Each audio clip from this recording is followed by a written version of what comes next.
Welcome back. Another podcast today where I am going to predict not really predict, it's actually just fantasy top players. This one's kind of going off Yahoo's, projected points, who I think will be good. My team, I had the 19th pick in a 20-man snake draft, so my team's not amazing, so I won't share that. I lost week 1. I actually technically won, but in the league I'm in, your goalies have to have 3 starts a week, and that they didn't play any games until Friday night, so I only had 2 starts. So I beat my guy by 7 points, but I lost 12 points from my goalies because their stats don't count because they didn't get the minimum starts. So kind of dumb in my opinion, but whatever, it's fine. I'm supposed to beat this guy this week by 120, so that's good. Basically, I think I'm going to go over, some pretty much key players as always. I won't, go too much on those guys. And then some underdog players that really aren't going to get much credit but are solid. And then we'll go, based after week 1 of fantasy, who's been good, surprisingly. I have one of the people on my team, too. And I actually was at the game.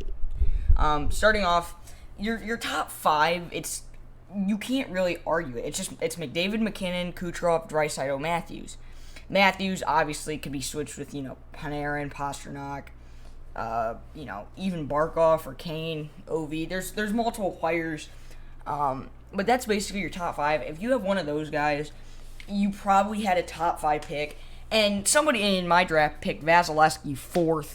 That's actually a really good pick because in Yahoo, goalies get a lot.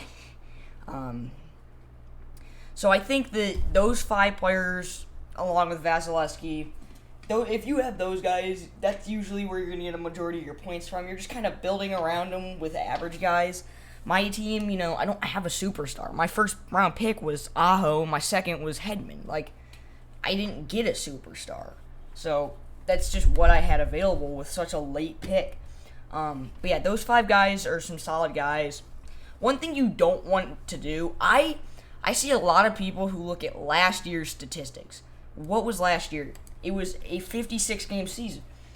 Of course, I tried to make a trade with somebody, and he said, your guy only got 80 points last year. And I was like, yeah, first of all, he was hurt. Second of all, 56-game season. You got to look at projections, average. I always look at averages, but you can't do that until later in the season. So right now I'm just looking at projected and, kind of previous season's averages. Because you don't want a guy who has, a high average but, 3 games, So games played really is a big factor in picking a team. Obviously, you can't pick guys now, so because the draft's already happened, you can't make drafts now. I'm basically just going to say how to trade and stuff. So when you're making a trade, for me, if you're trying to get, a bigger guy, so, Patrick Kane, Aho, Marner, kind of those medium to top guys. You don't want to give up, if you're trying to get that guy to help out someone else, you're not going to want to give up a top guy of yours. You're going to want to give up, 2 or 3 medium players, Try to make it so that, the fantasy average points for that year is around the same for a couple players. That's why they're going to take it, because they're not. If you have McDavid, you're not going to give him up for 4 average guys. You're going to want, for a top guy, you're going to want, probably 2 or 3 good players back and then some average guys. You're going to want to make sure that guy's team is only McDavid if you're trading him away. Because I tried to do that. I actually had somebody in my league consider it. Because I was going to give up Aho, O'Reilly, Hedman, and one of my goalies, who averages, I think it's projection is 600. So, pretty good.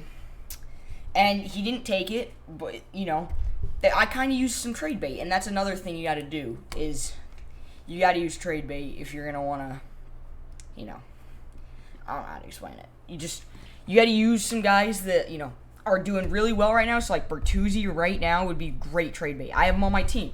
I was at the game where he scored the 4 goals. If somebody's just going off of, this year's average, Kopitar and Bertuzzi, they're at the top of the list. I could maybe get someone way better than Bertuzzi normally, because of that.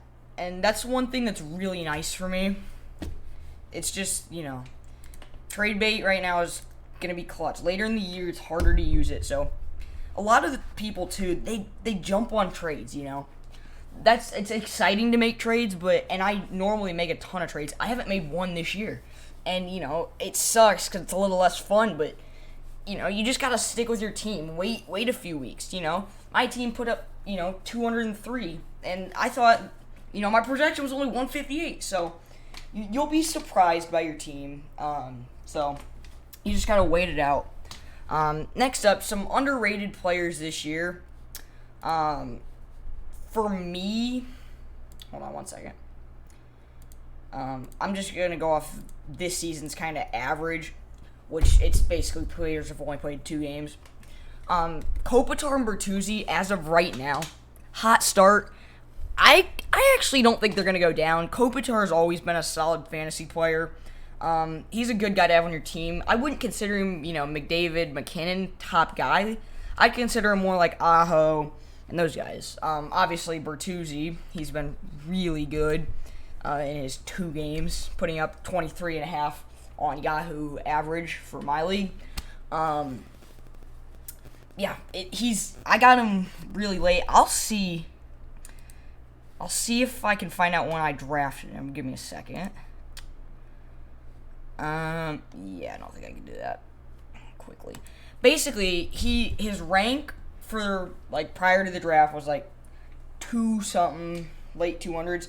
I got him in the 9th or 10th round. I stole him kind of late, and it's been great right now. But I know later in the year, week 4 and 5, I know he's not going to be one of my top guys. Well, maybe with my team he might be, but he's not going to be McDavid. So, he's a guy that right now I'm trying to find some people who want him.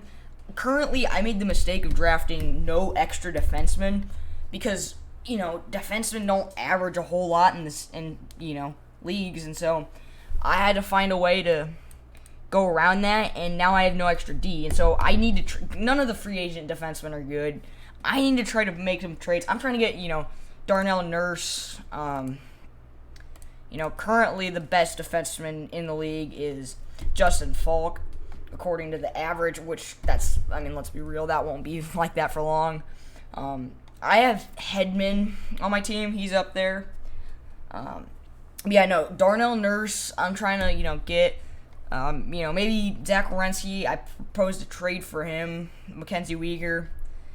There's just guys like that, they might not be doing great right now because they've only played 1 game. But later in the year they're going to start to, produce more. And that's what you want in a team. You want guys that'll, do great consistently, not a good or bad week 1 so you bench them or whatever. That's basically this situation. And so, obviously, I'm just recapping real quick. If you're going to make a trade, preferably don't give up top guy for top guy. That's what's the point of that, unless it's guaranteed you're going to win that trade. As for the rest of it, if you're getting a top 5 pick, you're going to get that top guy, but then you're screwed for the rest of the draft. The best pick, I would say, is probably 11-12 range in a 20-man draft, because you're going to get a guy who's pretty good, but it's not too late and it's not too early. You get a second round pick that's 8th, so that's kind of that situation, I guess. Goalies, Gibson, he's currently averaging the most points. We all know Vasilevsky, Hellebuck, Price. Those guys are going to end up being your top 3 guys, goalies. Vasilevsky's projection, give me a second. Let me search up this. So, currently, I think he has, alright, so he has 28 points this year. His average is a 9. But if you go to his projection, he's projected to get 853 points. And if you recall, McDavid was 960. So Vasilevsky, goalies are really good. And that's one thing that people don't realize. People normally don't take goalies in the top, 5 rounds because they try to get some superstars. That's fine. You're going to have decent players, but your goalie's not going to be good. There was a dude who took Vasilevsky 4th, and I don't remember who. Bro, let me look and see if this guy won last week. No, he lost last week, but he put up 250 points, so he had a really good week. And Vazzy was his top player. So, all in all, I think that's something just to go on. That's just a little touch. I'm not going to go over, great players. Everyone knows who the best fantasy players are. Just kind of some, players that don't get recognition. Again, like that's Bertuzzi, Kopitar. I don't think Aho's a bad player, and then goalies especially. So, this is kind of just a quick one. Just kind of a guideline for fantasy, because some people are dumb when it comes to fantasy. There's a dude in my league, and I don't know if he knows who he is, because he tried to, trade with me, and his trade was awful. He is projected to get 90 points, and that's not good, because I'm projected to get 200-something this week. Like, it's something, I don't understand it. Some people just try to get players that have been good in the past. Like, Ovechkin, really great fantasy player in the past. Right now, he's not bad, but, like, this dude had, like, the 7th pick, and he took, I don't even remember who he took, but it was not good. It was bad. It was not a player I would have taken in the top 3 rounds. It might have been, I might have been like Vince Dunn or somebody. It was a defenseman. Wasn't good, but anyways, that's all I've got for today. Just a quick kind of fantasy, just fantasy recap. Make sure you win your leagues too. It's never fun. This is my 4th year. My prior 3 years, I won the league the first 2 years. Last year went undefeated and then lost in the finals. So I am an expert on fantasy. Not really, but yeah, kind of. I'm not bad considering I'm 2 for 3 and went undefeated in the year I lost. So, that's advice.